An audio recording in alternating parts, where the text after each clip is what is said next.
Now listen to this. This is mind-boggling. This is just too much. This hadith is too much. As in, it's so powerful. If you were to reflect on it, you should, maybe faint. When Allah loves a slave, He calls on Jibril. Who's Jibril? You know who Jibril is? The greatest of the malaika, as far as Ahl Sunnah wal Jama'ah. The one whom when the Prophet ﷺ saw, he fainted alayhi salatu wasalam, because of his wings had covered the horizon. Jibril, the angel who's responsible for the most virtuous thing, which is conveying the revelation from Allah to the messengers of Allah. Jibril, and what do you know about Jibril? Allah said, whoever is adu, whoever is an enemy to Jibril, then Allah is the enemy to the disbelievers. Allah defended Jibril in the Quran. Jibril, the one who took the Prophet ﷺ in Al-Isra al-Mi'raj, in the ascension to the heavens. Jibril, the malak, which we don't know what to say about, because of his honor and his virtue in the sight of Allah. Allah will call on him to share with him the love which He has for you. Allah doesn't need to do this. He could not do this, but Allah likes to do this, so He does it. He says, I love Fulan. Now I want you to think that Fulan is you. Whatever your name is, Ahmad, Mayroub, whatever your name is. Imagine Allah above the heavens, above the throne, in His greatness and His majesty, which is beyond our human comprehension, calls out to Jibril to inform him that He loves you. And then only that, فَأَحِبَّهُ, then He commands Jibril to love you also. So Jibril now loves you. Allah and Jibril love you. But it doesn't end there. Jibril then will call upon the inhabitants of the sama. Who are they? All the malaika. How many? We can't even count. Trillions and trillions of malaika which Allah created beyond our, again, human comprehension. All of them are commanded simultaneously to love you. First Jibreel says, Allah loves Fulan, so now you have to love him. Then all of the angels in the heavens love you. Then Allah will place acceptance for you on earth. So people will love you. Not everyone. You may be saying, why do I have enemies? People who love the Sunnah will love you. The people who love Allah and His Messenger will love you. The people who are upon the correct aqeedah and methodology will love you. Other people may hate you because of a problem in them, not because of a problem in you. Because you may say, well, this fasiq, this evil, disobedient person doesn't love me. Don't expect him to love you. He loves people like himself. Who will love you? Righteous people. Righteous people. They don't know why. They don't even know why. You've never even given them $1 or a riyal or a pound. You've never done anything for them. Maybe you scream at them. Maybe you do other things. It's Allah. Why? Because Allah had loved you first, then Jibreel had loved you first, then the malaika loved you afterwards, and Allah put acceptance for you on earth, so people have no choice but to love you. We ask Allah to make us among them. Now what better than that? What else do you want? What else do you want? What?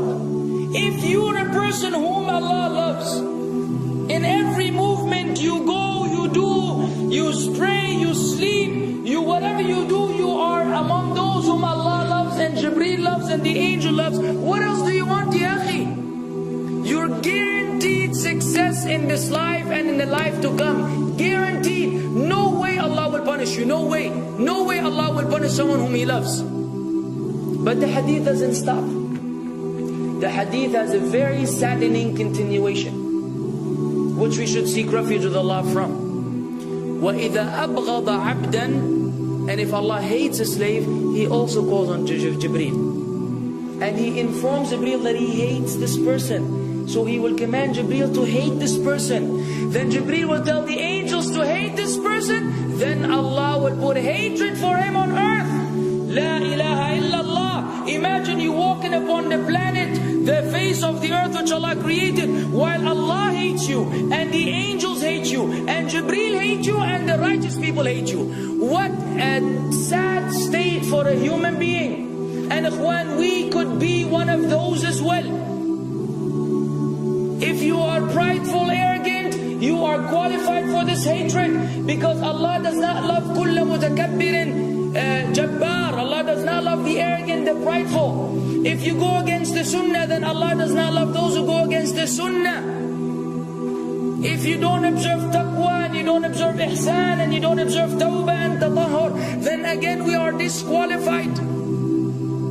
If you, many things which we can mention, many things which will bring about Allah's hatred and deprive us of Allah's love. It's a very sensitive situation, meaning right now, you have to be one of these two. Either Allah loves you or He doesn't. But there's always good news even for those people whom we can be amongst. It's not too late because you're alive. It's not too late because it's Ramadan. It's not too late because you're breathing. Even if you led a life of someone who had attained Allah's hatred, if you were to return to Allah, then Allah will love you and be happier. He will be so happy with your tawbah than a man who lost his mount in the desert.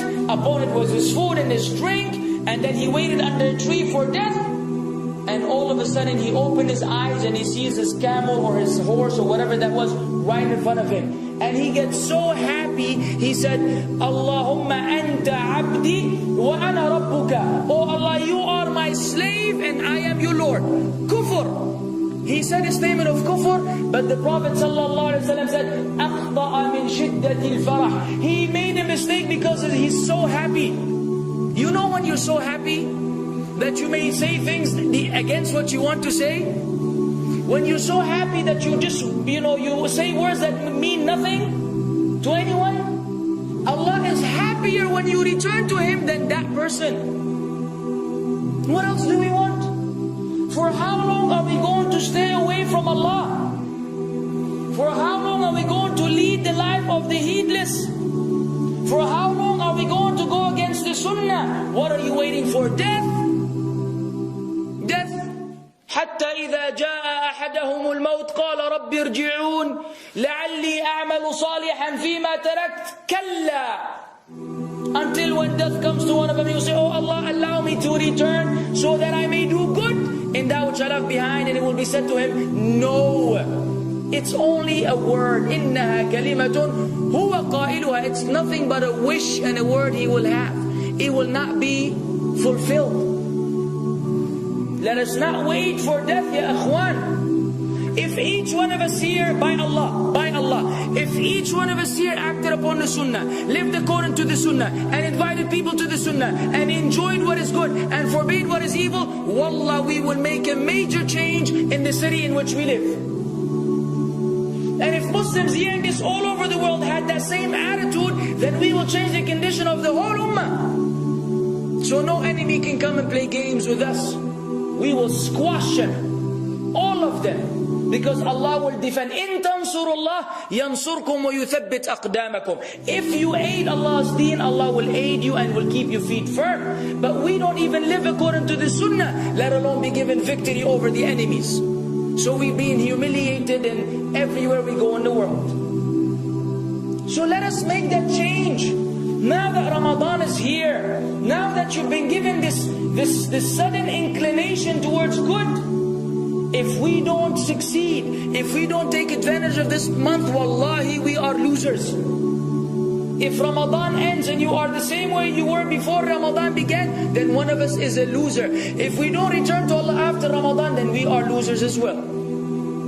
So tonight, bi'idhnillah, always on our mind, attaining Allah's love, acquiring Allah's love, fetching for the sunnah, and acting upon it whenever we're able to do so.